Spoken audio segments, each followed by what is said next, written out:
Eu quero que você, se você tem a Bíblia em mãos, você que está aqui na igreja, no templo, na nave, você que está aí na sua casa, se você quiser nos acompanhar na Bíblia Sagrada, no versículo que nós vamos ler, na mensagem que nós vamos trazer, abra a tua Bíblia comigo no livro de Números.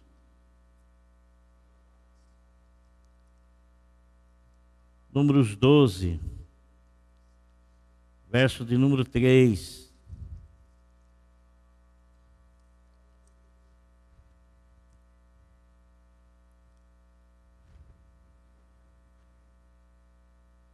O que está escrito aqui? Está dizendo assim: ora, Moisés era um homem muito paciente, mais do que qualquer outro que havia na terra. Amém?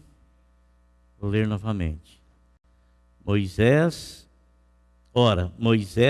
era um homem muito paciente, mais do que qualquer outro que havia na terra.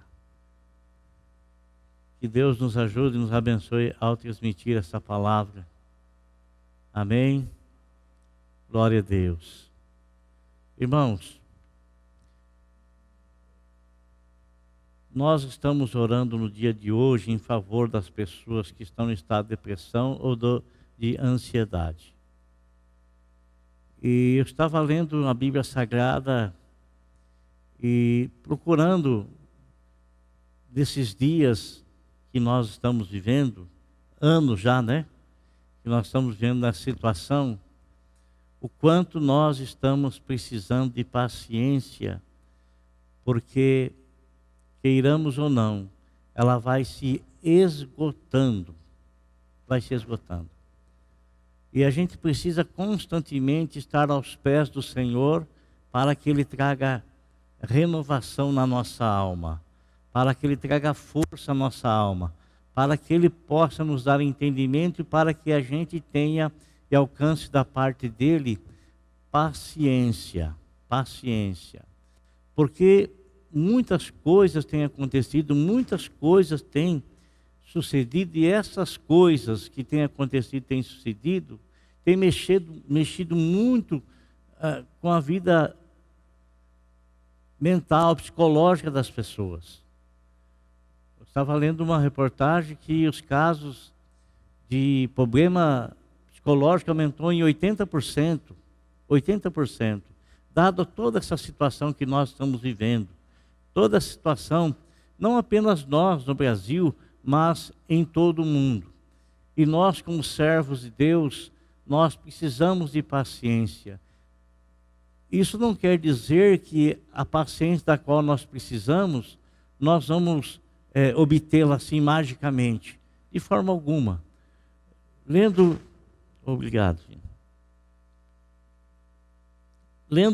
a respeito de Moisés, ele é o homem considerado o homem mais manso, mais paciente da terra que viveu naquela época, naquele tempo. Aí me veio à mente, será que ele nasceu uma pessoa paciente? Ou será que houve situações que fez com que a paciência fosse treinada no seu viver? Ou será que houve experiências que ele foi tendo e que essas experiências fez com que a vida dele fosse moldada dentro da paciência? Porque nos parece, irmão, que ele não era uma pessoa muito paciente, não, né?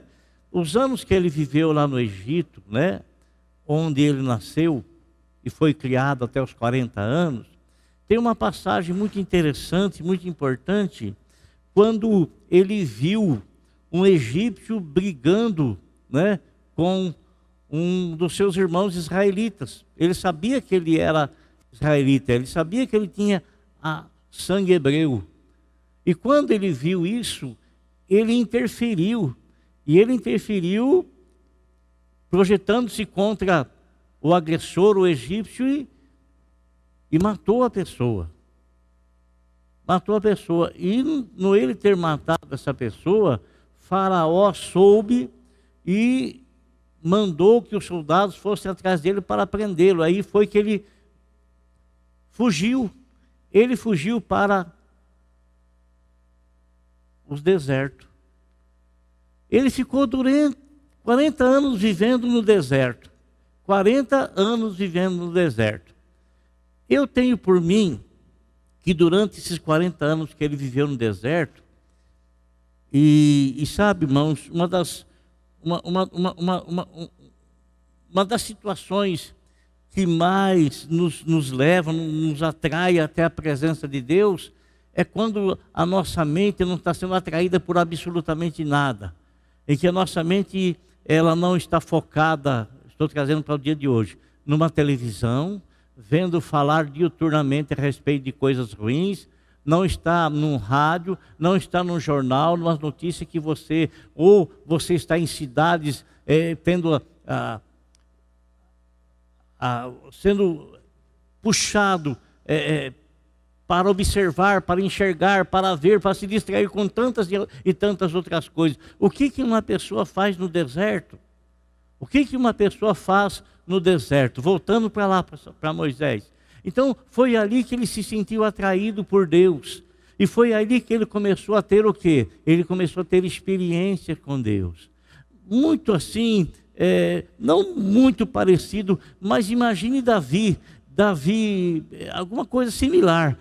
Davi lá nas campinas do Jordão, Davi levando o rebanho do seu pai, sem ter ninguém por perto a não ser a natureza, as ovelhas e também o seu instinto aguçado para proteger as ovelhas, porque também lá era um lugar onde havia bestas feras.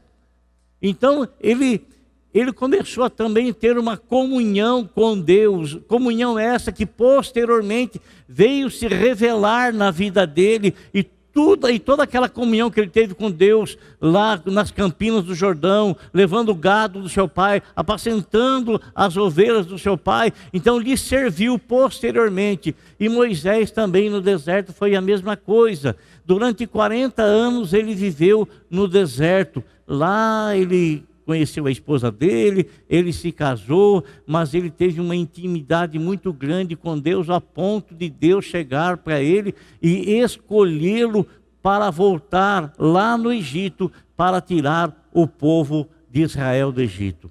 Agora, irmão, se ele não tivesse tido a paciência dele treinada, quando ele foi falar com Faraó, e por várias vezes Faraó o enganou. Faraó dizia que ia fazer e não fazia, dizia que ia fazer e não fazia, dizia que ia deixar o povo ir e não deixava.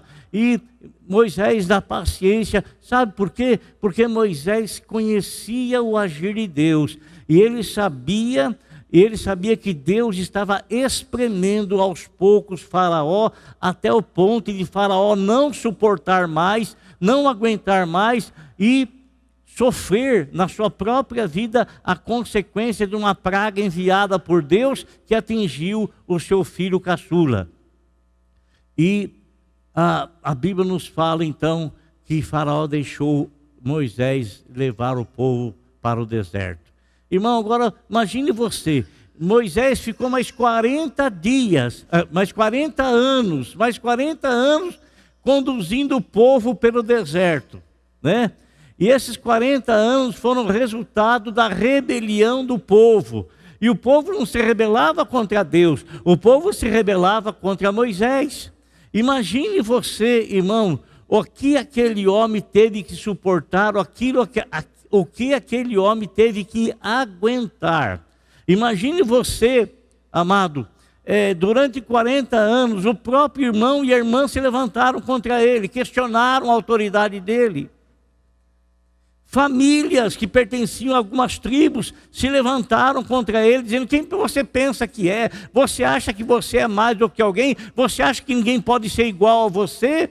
Moisés não era mais do que ninguém, mas Deus o havia escolhido para liberar, e Deus respeitava a autoridade que ele mesmo havia derramado, o espírito de autoridade que havia sobre Moisés. E quando as pessoas desonraram a essa autoridade, abriu-se a terra e eles foram engolidos.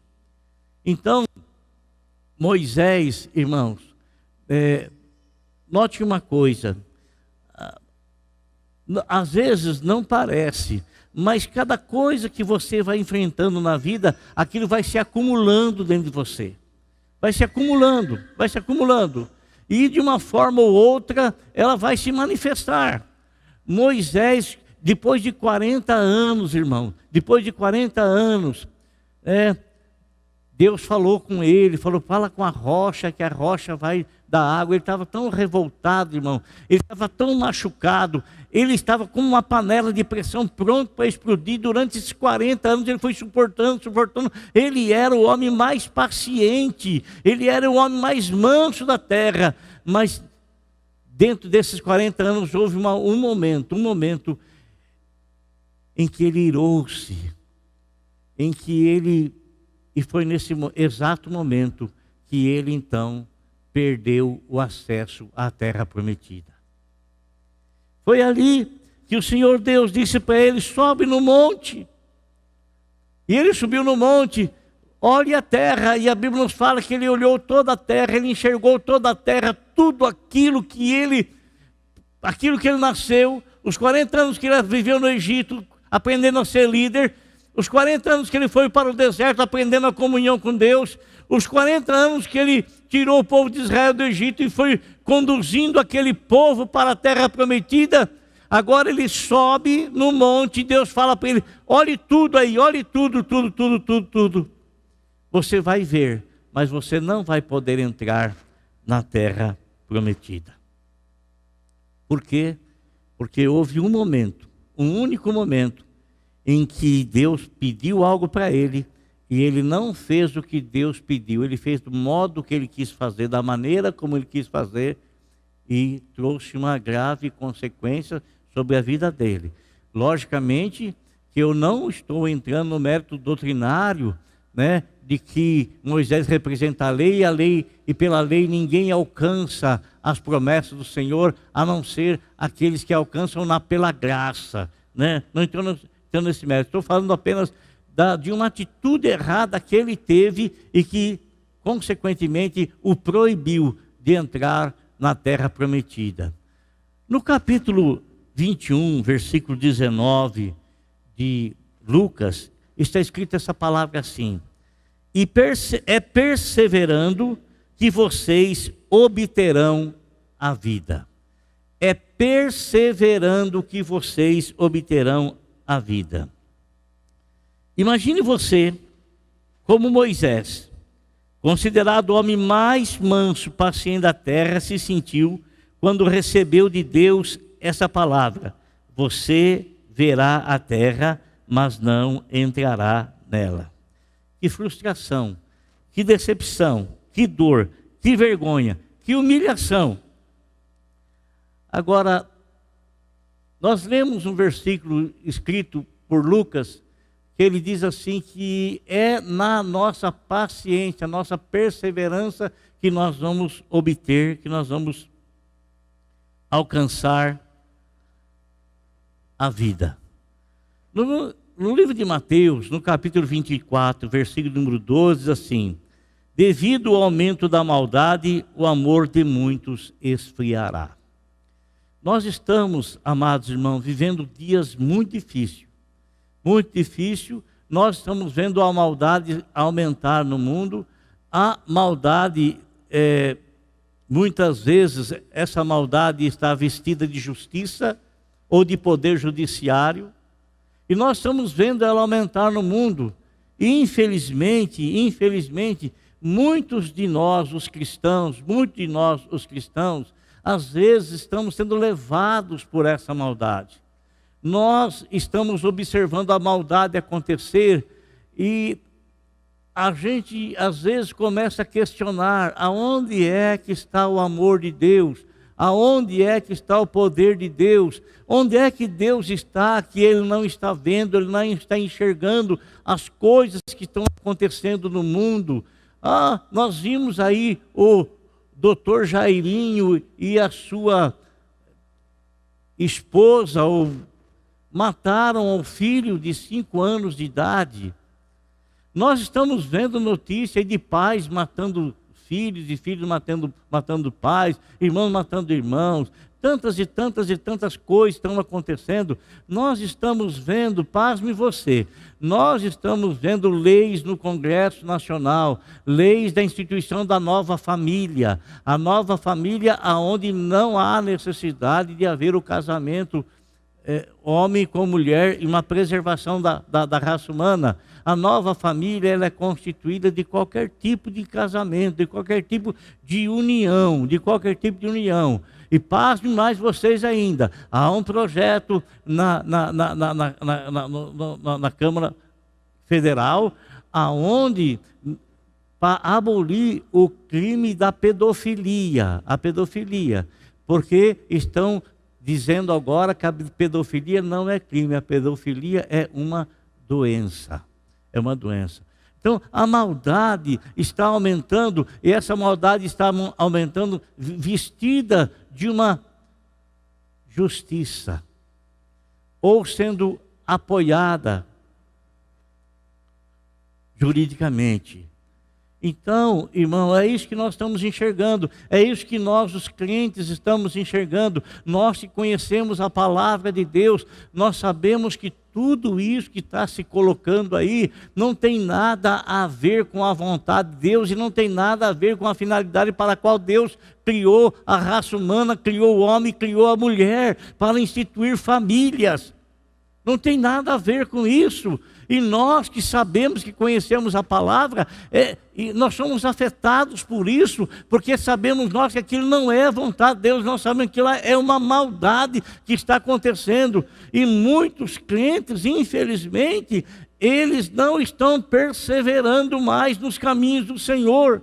Muitos crentes, infelizmente, estão se afastando terrivelmente da presença do Senhor. Irmãos, não é porque nós não temos culto na igreja que eu vou me afastar de Deus.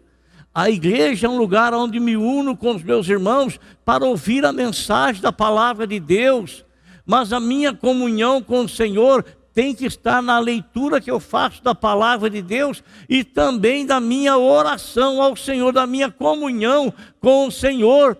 E não existe absolutamente nada que tenha poder de cortar isso, a não ser que eu queira não servir mais ao Senhor, que eu queira abandonar o caminho do Senhor, que eu queira me afastar dos caminhos do Senhor. E muitas vezes a pessoa, ela não persevera mais. A maldade aumenta, e ela deixa que a maldade entre no coração dela.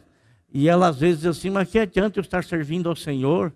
Qual a diferença em servir ao Senhor e não servir? Tudo que acontece para um está acontecendo com o outro. E a pessoa às vezes, ela pensa dessa forma, ela pensa erroneamente. Olha, no capítulo 24, versículo 13 de Mateus, Mateus 24, 12 está escrito assim, devido ao aumento da maldade, o amor de muitos esfriará.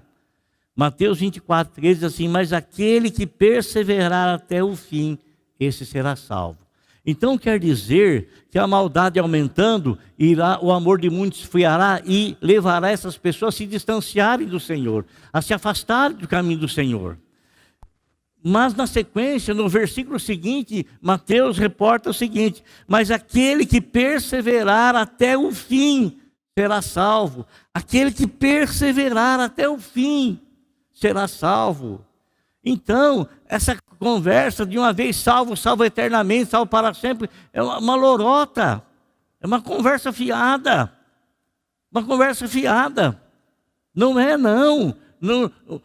Aquele que perseverar na salvação, aquele que permanecer no caminho do Senhor, aquele que permanecer perseverante nos princípios que foram aprendidos da palavra de Deus. Nosso Senhor, irmão, Ele antecipa tudo. O que nós vivemos hoje, Ele já nos alertou, dentro da palavra dele, como ele fez a respeito dessas situações. E isso ele fez para que venhamos a estar preparados para suportarmos as situações que surgirão. Então, quando o Senhor fala assim para nós, assim, olha, no mundo vocês vão ter aflições, Ele está fazendo um alerta para nós, que quando a aflição vier, Ele já te avisou. E que não é para você deixar que a aflição tome conta da tua vida, ao ponto de você se desesperar e se afastar do Senhor. Não, não é isso, não. Ele está te alertando, mas Ele continua no versículo dizendo assim, mas vocês tenham bom ânimo, tá bom? Tenham fé, tenham bom ânimo. Porque as situações de aflições do mundo eu venci, e vocês também irão vencer. Vocês também irão vencer. Olha, Jó, no capítulo 5, versículos 6 e 7, ele fala assim: pois o sofrimento não brotará do pó, e as dificuldades não nascem do chão. No entanto, o homem nasce para as dificuldades, tão certamente como as fagulhas voam para cima. No Eclesiastes 7,14 está falando assim: quando os dias forem bons, aproveite-os bem, mas quando forem ruins, considere. Então a palavra de Deus, ela nos alerta sempre das coisas que vão ocorrer, das coisas que vão acontecer. Nem tudo na nossa vida é um mar de rosa, e não é porque eu sou um cristão que todas as coisas elas se cumprem ao meu bel prazer, dentro da vontade que eu desejo, dentro da vontade que eu tenho, melhor dizendo, dentro dos meus desejos. Não, não. Se tudo acontecesse como eu visualizo, como eu penso, como eu desejo, como eu quero. Se tudo acontecesse como você pensa, como você visualiza, como você espera, como você procura. Se tudo acontecesse assim, você não seria homem, você seria Deus.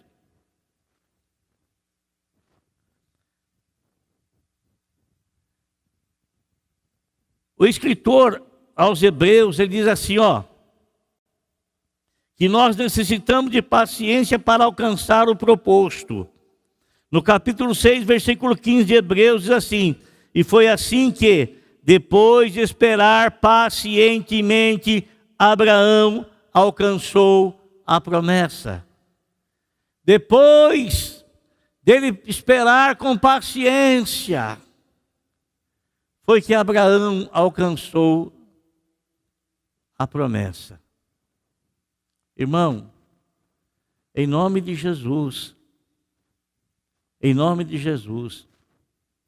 que o Espírito de Deus, Ele molde a sua vida dentro da paciência e leve você a perseverar nos princípios da palavra de Deus, porque somente assim é que nós alcançaremos a promessa.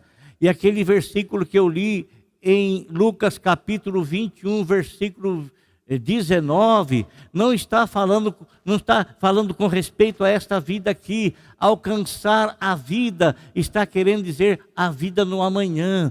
Nós não podemos chegar até perto da terra prometida, olhar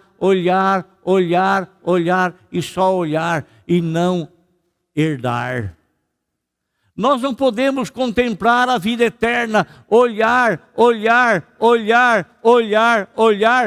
e não herdá-la, por falta de paciência, por falta de perseverarmos no caminho do Senhor. Não podemos. Olha o que o escritor aos Hebreus, no capítulo 10, versículo 36, ele fala: vocês precisam perseverar de modo que, quando tiverem feito a vontade de Deus, então recebam a promessa. Vou repetir. Hebreus 10, 36, vejam bem.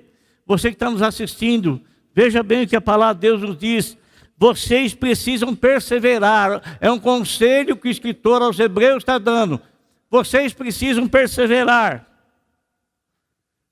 De modo que, quando tiverem feito, é na perseverança que você está fazendo a vontade de Deus. Você perseverar em estar e fazer a vontade de Deus.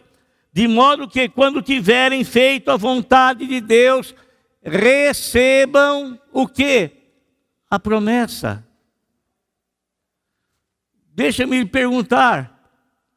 Moisés tinha a promessa de entrar na terra prometida ou não? Ou Deus tinha avisado para ele que ele ia levar o povo até a beira da entrada e não ia entrar lá? Qual era a promessa que Moisés tinha? Ele tinha promessa sim de entrar lá. Ele tinha promessa. Mas ele não pôde. Não é porque Deus não quis. Mas houve uma situação que o impediu de ter acesso à terra prometida. Irmão, em nome de Jesus, o Senhor está nos preparando. Ele fez uma promessa para mim, e a promessa que Ele fez para mim não é para que eu contemple a vida eterna à distância. E o que é contemplar a vida eterna à distância? É você ler a palavra de Deus e ficar imaginando. Quando a palavra de Deus fala a respeito dos céus, por exemplo, aquele homem que no corpo não sei, fora do corpo não sei, ele subiu aos céus. No terceiro céu, ele foi nas mansões celestiais, ele foi no paraíso. E depois ele fala assim: lá eu ouvi coisas inefáveis, que não tem como, indizíveis, coisas indizíveis, coisas que não se dá para traduzir, não se dá para falar. Então, eu estou contemplando isso à distância, estou contemplando aquilo que ele falou, estou contemplando o que João recebeu na ilha de Patmos a respeito da revelação dos céus. Eu estou vendo a distância. Estou vendo a distância, eu não quero apenas enxergar a distância. Não quero. Eu tenho uma promessa, e o Senhor Jesus Cristo me deu aquela promessa. Aquele que crê em mim tem a vida eterna. Aquele que perseverar até o fim, este é que será salvo. Amém? Irmão, é dor no meu coração. Dor no meu coração quando nós ouvimos de pessoas que estavam na casa do Senhor, na presença do Senhor. Depois veio a pandemia, nunca mais se interessou por coisa nenhuma da casa do Senhor. Abriu o culto, não veio no culto. Fechou o culto, abriu de novo o culto, não veio no culto, não sumiu do culto. E nunca mais. Irmão, essas pessoas estão vendo a terra prometida de longe, estão vendo o que o Senhor Deus prometeu para a igreja, para nós, estão assistindo isso de longe. Eles não vão ter eu falo isso com peso no coração. Eu quero estar enganado hoje, quero estar enganado do que eu estou dizendo, mas muitos estão avistando os céus de longe e eles não irão conseguir herdar isso. E eu não quero estar incluído nisso. Eu não quero que você esteja incluído nisso. Eu quero que você esteja incluído naqueles que perseveram até o fim para herdar a vida eterna. Aí.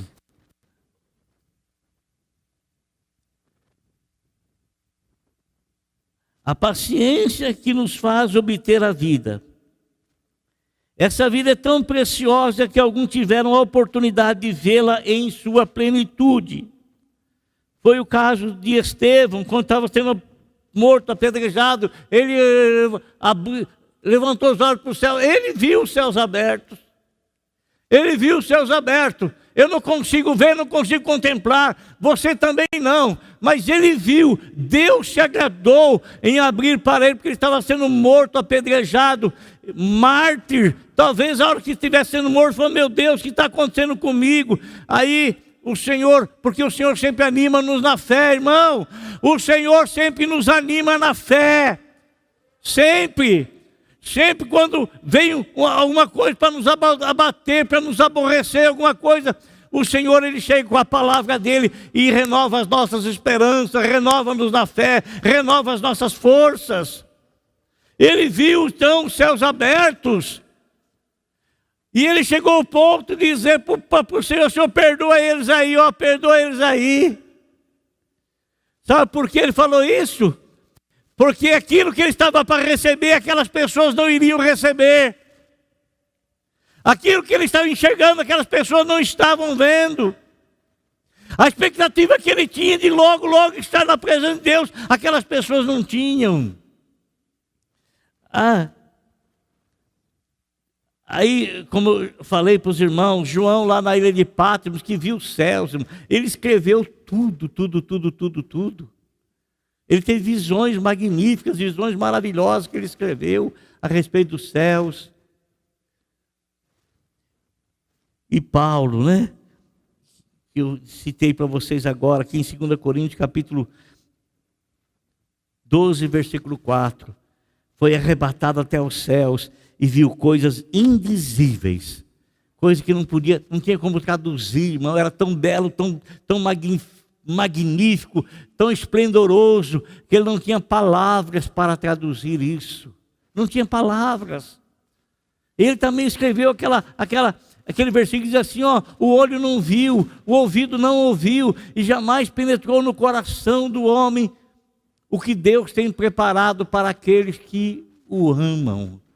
O que Deus tem preparado para nós é precioso demais, é grandioso demais, é magnífico demais, é tremendo demais, irmãos.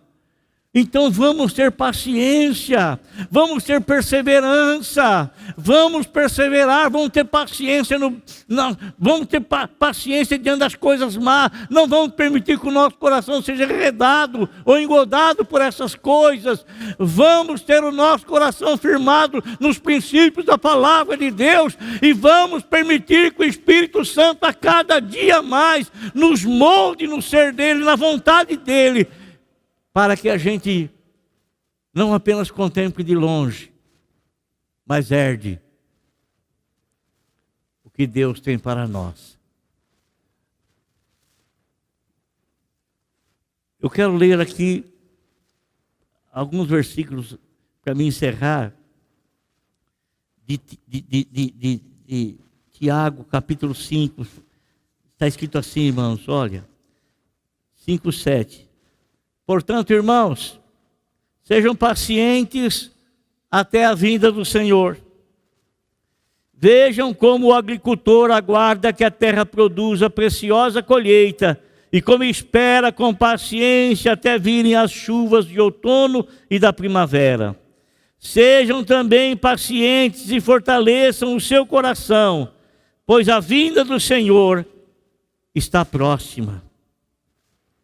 Irmãos, não se queixem uns dos outros, para que não sejam julgados. O juiz já está às portas. Irmãos, tenham os profetas que falaram em nome do Senhor como exemplo de paciência diante do sofrimento. Como vocês sabem, nós consideramos felizes aqueles que mostraram perseverança. Vocês ouviram falar da perseverança de Jó? E viram o fim que o Senhor lhe proporcionou? O Senhor é cheio de compaixão e misericórdia. Glória a Deus. Amém. Que o Senhor continue trabalhando as nossas vidas. Glória a Deus. Feche seus olhos, por favor. Você que está nos assistindo, feche seus olhos aí, se você quiser fazê-lo. Eu quero fazer uma oração por vocês, os que estão aqui e você que está na sua casa.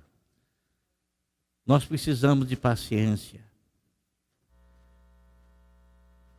E lembrarmos sempre daquela palavra que Pedro falou para o Senhor Jesus. Para quem iremos nós, Senhor? Para quem iremos nós? Se nós nos afastarmos de Ti, qual será o nosso fim? Se nós nos afastarmos de Ti, para quem nós iremos? O que será de nós? Mas é na perseverança que nós alcançamos a vida. Senhor nosso Deus, abençoe a todos os irmãos e amigos que estão nos assistindo nesse momento. Senhor Jesus, põe a Tua mão, a Tua misericórdia, a Tua bondade, a Tua graça sobre a vida de todos. Bem como esses nossos irmãos que estão aqui também, Senhor, nesse culto presencial. Obrigado pela vida de cada um deles. Obrigado por guardá-los na tua presença. Obrigado por renovar as forças deles. Obrigado, Senhor meu Deus, por fortalecê-los, por fortificá-los.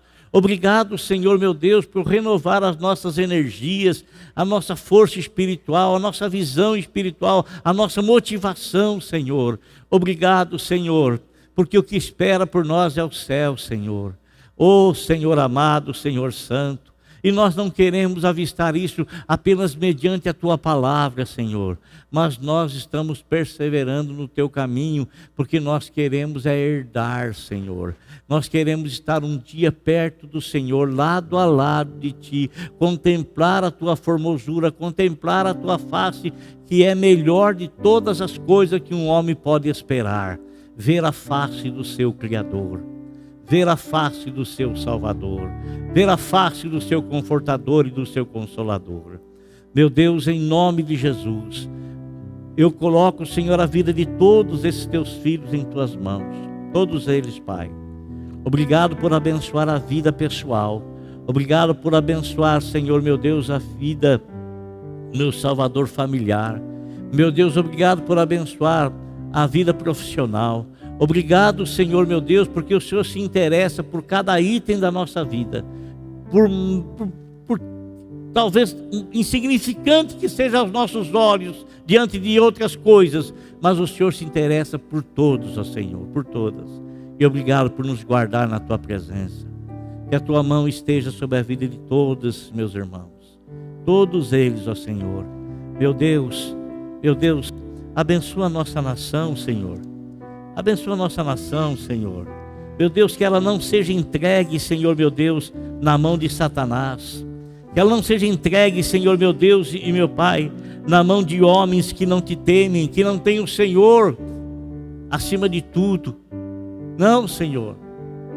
Meu Deus, em nome de Jesus, guarda a nossa nação.